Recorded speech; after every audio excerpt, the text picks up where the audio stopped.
Coucou chez vous, j'espère que vous vous portez bien aujourd'hui. Je viens avec une phrase que vous avez dû entendre dans votre entourage. Une phrase dite par une sœur, par une amie, par peut-être même une tante, peut-être même votre mère, une grand-mère, ou vous-même, peut-être que vous l'avez dite cette phrase. Et c'est « mon mari me respecte car ses tromperies, il ne les fait pas dans mon entourage ». Il me respecte parce que sa fidélité se fait loin de moi. Son infidélité, pardon, le lapsus, se fait loin de moi. En réalité, il me semble que cette phrase prononcée est très souvent, vous savez, avec un espèce de détachement, mais qui en réalité cache beaucoup de peine.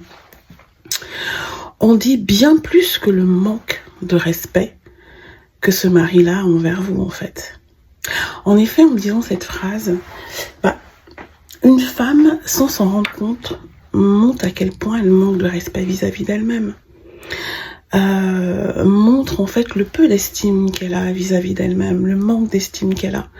Parce que, quelque part en fait, lorsque l'on accepte autant l'inacceptable, c'est qu'on ne s'accepte pas soi-même. Parce qu'en réalité, l'infidélité qui est aujourd'hui banalisée, c'est quelque chose d'inacceptable. Je veux dire, il s'agit d'engagement quand on se met avec quelqu'un. On prend l'engagement et notamment de lui être fidèle, de lui être loyal.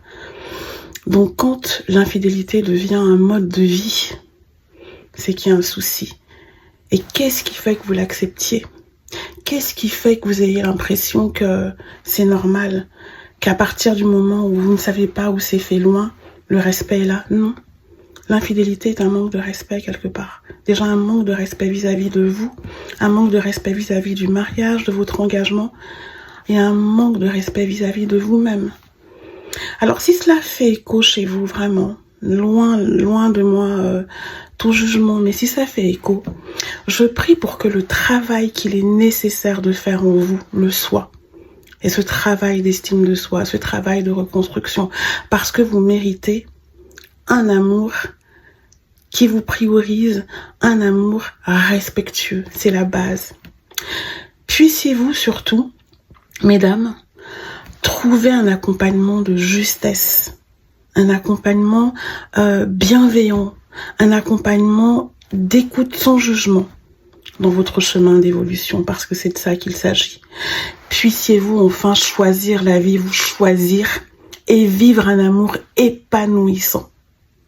Comme on le dit dans la langue de mes ancêtres au Botswana Ndolo. À bientôt.